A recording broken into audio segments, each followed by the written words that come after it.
Good morning, guys, and welcome to the podcast. I've got from McKinney, Texas, Amber Gage, and she is a third generation marketing strategist, author. She helps entrepreneurs simplify marketing and achieve real results to scale and grow your business. So, if you are a small business owner, solopreneur, entrepreneur looking to use marketing to scale your business, Amber's the guest for today, and I'm really happy to pick your brain to help solve your problem. So, Amber, welcome. Thank you so much. It's such a delight to be here.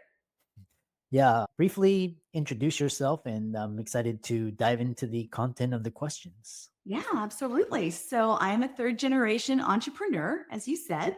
I have spent my career building businesses and brands nationwide. My first 4 a.m. business was when I was 8 years old, and I made the mistake of asking my dad for a puppy. I thought that was a normal thing. And apparently it was for a child, but in our family, everything was a learning experience. So I had to write a letter to the banker and get a loan and then have a small little breeding business to pay off the debt. And then I got to have the puppy. So that was my first 4 a.m. business. Fast forward, I ended up working in my family's businesses for many years, growing and scaling my first agency, selling it, and then working on a national level as a brand president, working with national franchisees, franchisors. And now my passion is to go back to my roots and serve my fellow entrepreneurs well with custom marketing solutions, tactics, and strategies. I have a wonderful team of 14. We're a group of servant leaders, and we just really love to help entrepreneurs win. Hmm. Yeah, interesting. So, I really admire your success. And so, you talk about the four C's of effective marketing and a framework for real measurable growth. Yeah. So the 4 C's of effective marketing is a framework that anyone could put into practice for themselves.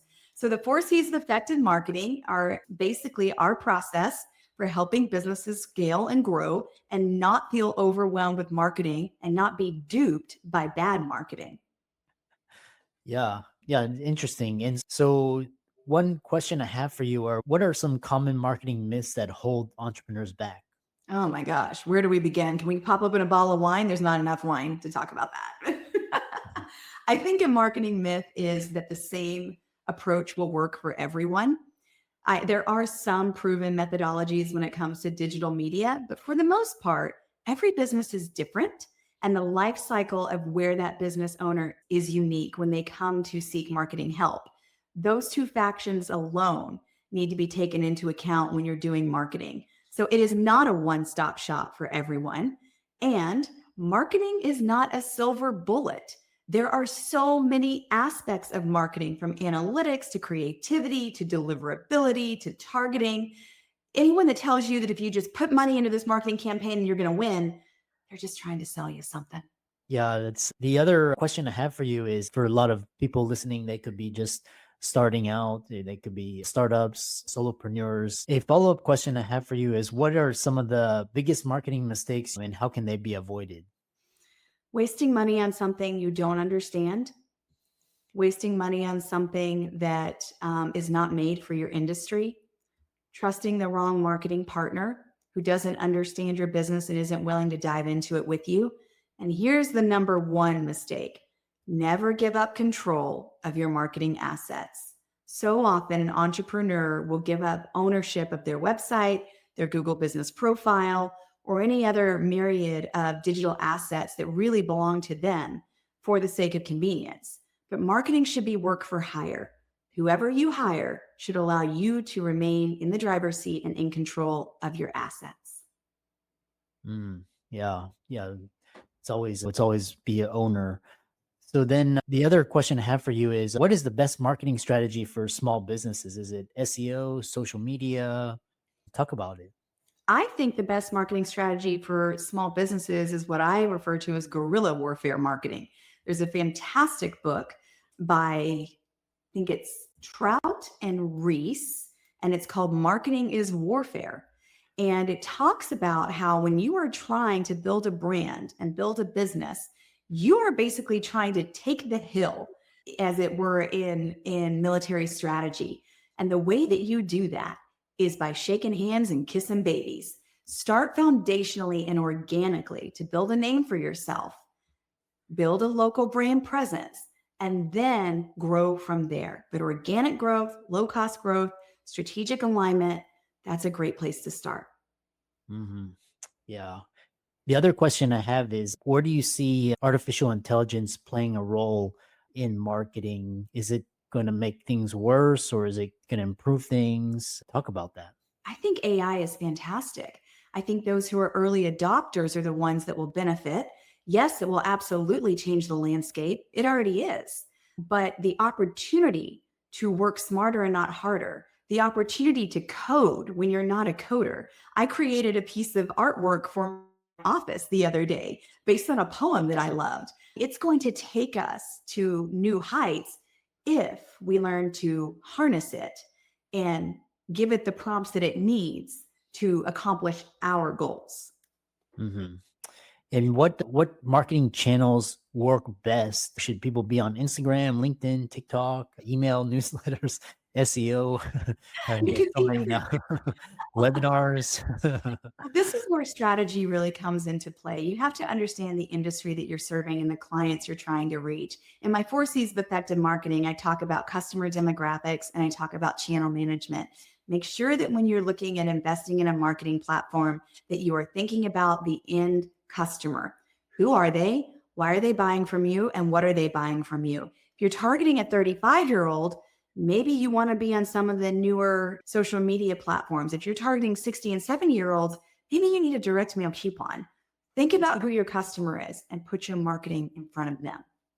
Uh-huh. Yeah. Some common questions from the audience, they would like, for example, some common problems is, for example, they're getting website traffic, but no sales. What's going on there?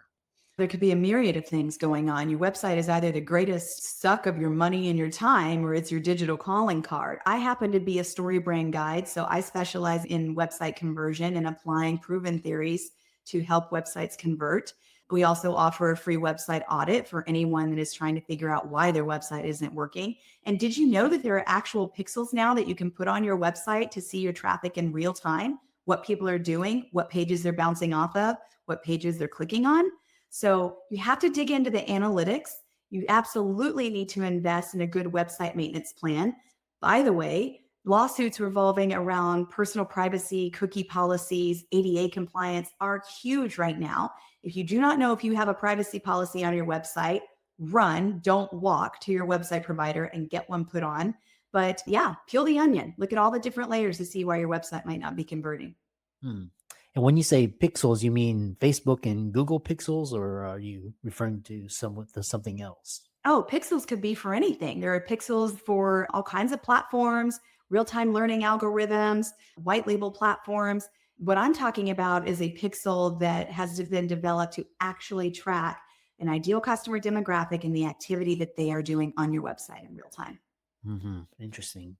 A follow-up question I have is people, this question of organic versus paid ads, and when should people start spending money on ads? That's a great question. I think that your organic presence should be healthy. And why would you pay money on paid ads if you don't know for sure that your website is converting? Don't pour water through a sieve. You're just not going to get anything on the other end. And make sure that you're putting paid ads targeted where they need to be. Paid ads is its own strategy. And there's a myriad of different kinds of paid ads, pay per click, Google local search ads.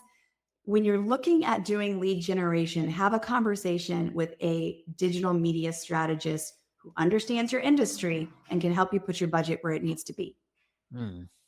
And a corollary to that question is people are saying they're spending money on ads, but not getting results. What is going on there? Let's go back to the question you asked about the website. Do people understand what you do? Or are they bouncing off your website in 4 seconds or less? Is your ad appealing? Do you have a call to action on your ad? Do you have a phone number? There are basic mechanics of your ad that need to be examined to see whether or not it's working. Google Analytics is a great place to start. Every ad that you should run should have a correlating G tag and go to your website. Tracking is everything and data is key. Interesting. And so a lot of the audience, they are high income, and a lot of them are like, this all feels overwhelming, and time consuming. So how can you potentially help clients with when they have this objection? We always begin with a complimentary online audit to see how our clients are appearing online. Is your SEO healthy? Is your website in compliance? Are your ads currently running? Let's see what holes exist. And then let's put together a strategy with correlating tactics to make sure that your bases are covered. So that's where we would like to begin. Yeah. Yeah. So very interesting. Excellent. Thanks so much, and keep up the great work. Thanks for having me.